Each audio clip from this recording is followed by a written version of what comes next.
Hi, it's been a long time since I've done a Disney related video on this channel, low-key, high-key. So, why not do an unpopular opinions? Because I have a lot of opinions and not a lot of them are fan favorites. So, dang, I'd be saying so much. Like, girl, we get it. Get to the point. I need other filler words. Whatever. Let's just get into it. Okay, I'm gonna try my hardest not to look at myself. Also, I got new glasses. I love how I said let's get into it, but then I proceed to go on a tangent about something completely not related. So it's not a video of mine if I don't go on some ADD rant.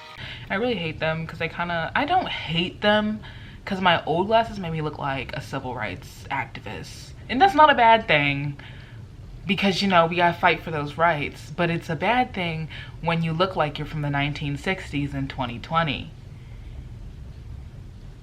But honestly, 2020, 1960s, there's low-key starting not to be a difference. But let's get on track here. It's showing that I did not take my ADD meds today. Okay, so the first number one unpopular opinion I have. I wish I could tell you this is the last sidebar, but it's not. But the fact that I just said the first number one thing.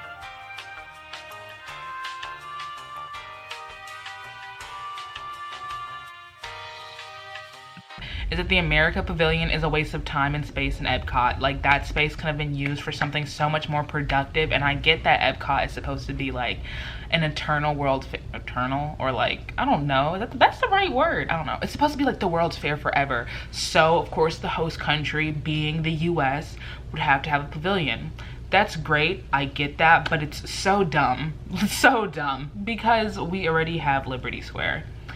And I get Walt was patriotic and everything, but I feel like they drive the fact that Walt was patriotic a little bit too hard. Like, I bet you the man was probably once like, this country's great. And then they're just like, oh my God, Walt was America's #1 fan. He had USA tattooed on his left butt cheek. And I bet you it really wasn't that deep. Like, I just find the US Pavilion just such a waste of time and space. Apparently they got a new restaurant that's good, so that makes it worth it. But it's so large and it's an eyesore in my opinion. Like, it just is very ugly to look at. It's just not cute. I heard that their like little strawberry beer is good though. I wouldn't know because homegirl just turned 21 during the time when Disney was closed. So I'll let you know when I finally am able to drink around the world. Okay, my second one is that Disney's mac and cheese is really nasty. It is so bad, and like, I understand, like, one, I don't like Kraft mac and cheese. I really do like some baked mac and cheese. That's why Flame Tree, in my opinion, has the best mac and cheese on property, because it is baked mac and cheese. But the stupid little mac and cheese that you get basically in like MK that like comes on top of like the hot dog you can get on the side, that is the nastiest mac and cheese I've literally ever had in my life. It's so disgusting. I cannot swallow it. If you look at it for too long, it gets this weird like filmy plastic on top of it, and people swear it's so good. No, y'all can leave and drive 20 minutes to a Wawa and get much better mac and cheese. Panera Bread's microwavable mac and cheese is better, and half of that is water. 75% of Panera Bread's mac and cheese is water, and it tastes better than whatever that disguised Play-Doh y'all like to call mac and cheese is. It's so bad because it's like, you have the first taste, you're like, okay. Every time, the thing is, like, every time I say that the mac and cheese is bad, somebody comes from my neck like, that mac and cheese is not bad, blah, blah, blah, blah, blah. So I'm like, maybe I tried it on a bad day. Every day is a bad day for that mac and cheese. Every single day is a bad, terrible, disgusting, no good, very bad day for that mac and cheese. That's the nastiest mac and cheese I have ever had in my life. It is so bad. I literally taste it and I'm just like, and it's the thing that makes it so bad is the aftertaste is so disgusting. Disgusting! Just thinking about, see? Okay, this one is like Disney related, but not like parks related. I know during the whole entire like Black Lives Matter like movement thing, when people like started to wake up and realize like it's a thing and it's like a valid thing, there started to be social justice edits of the princesses. And I hate to be that person, but everything does not need to be Disney. Like, literally everything does not need to be Disney.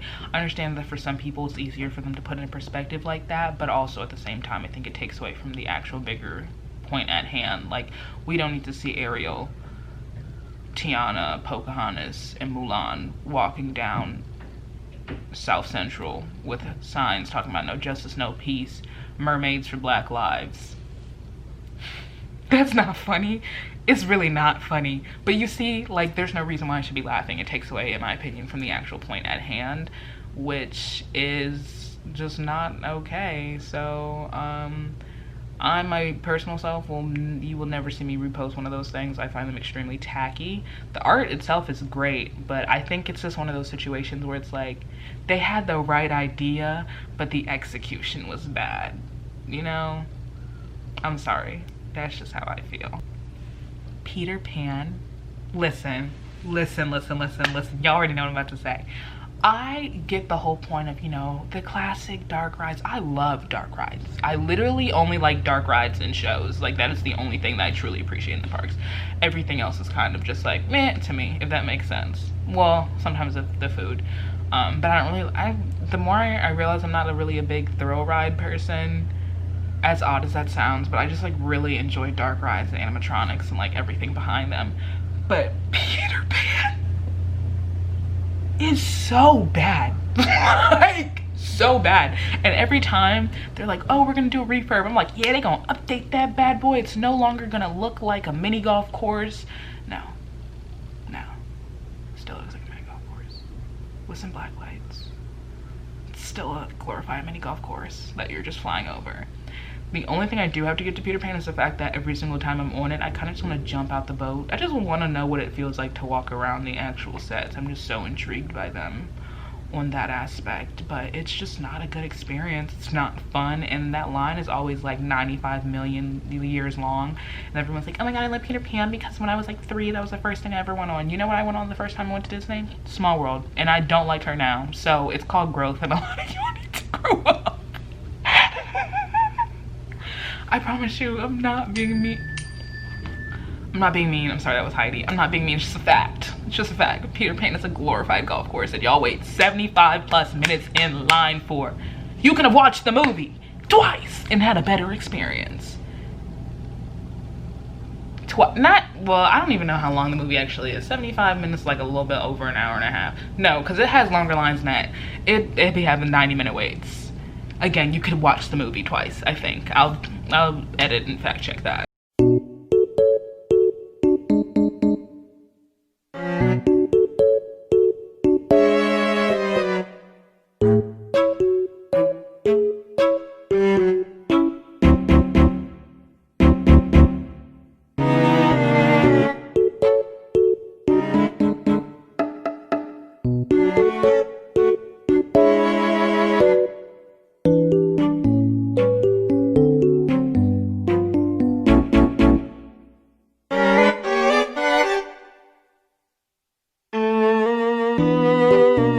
Okay, this, I'm actually kind of this is like the pot calling the kettle black, but I kind of hate how Disney is trying to like redo their like vintage stuff, if that makes sense. I know they have to have archived some of their t-shirts like from back in the day, but like now they're trying to like, oh, like when they brought back, remember the yellow, like the basic Disney shirt, the yellow Walt Disney World shirt that everybody and their mom has, that was like the 70s print, they brought back and they put it in 95 million colors, but the yellow one still is the best and the best looking color, and it's just great. But like Disney's doing this thing now where they're like, oh, like vintage is in. This is the girl literally wearing a shirt she got off of what's that, just I forgot the name of the store. It's like Walt's Vintage something. I'll find it and I'll like link it or something below, because like I personally I'm a person who loves to thrift. I love like vintage finds. I literally, half my closet is the stuff my mom wore in college and high school and stuff, and then I'll just like make it modern or whatever. But like I really love older styles compared to like newer trends, if that makes sense, even though you could technically say wearing old stuff is a trend. It doesn't matter. But like they try to bring it back, and a lot of it is very tacky. Like I hate the fact that like Disney will see what small shops are doing and then they'll be like, oh well, that's great, let's just like sell this, when they could be taking the opportunity and like teaming up with them. Y'all know what I was trying to say, but it wasn't gonna come out the way it needed to. They could be taking the time and teaming up with them and stuff, but then at the same time, I guess you could say they own it. At the end of the day, they own it, and they could technically sue and take out every single small shop if they wanted to. low-key, high-key. But that's just my opinion. That's my opinion! So that's all I had written down. Once again, short, sweet, to the point, just like me. Oh my god, that actually is very, very, very accurate of my character. Crazy. But I think this was nice. I was gonna actually add influencer trends that Disney influencers do. I think it's my last nerve, like the oversaturating photos to the point where it literally ruined my vision, which is why my glasses are so thick. I was about to say I was gonna do it, but then I just did it. Ooh. Child. Anyway, so that's all. You know, comment, like, subscribe, share with a friend, and you know what you should do? Below in the comment section, it should be down there, but you know, if you're on YouTube mobile, it likes to change it every 2 days and it gets on my last nerve. But leave your favorite unpopular Disney opinions. That's all for me, and I guess I'll see you guys later.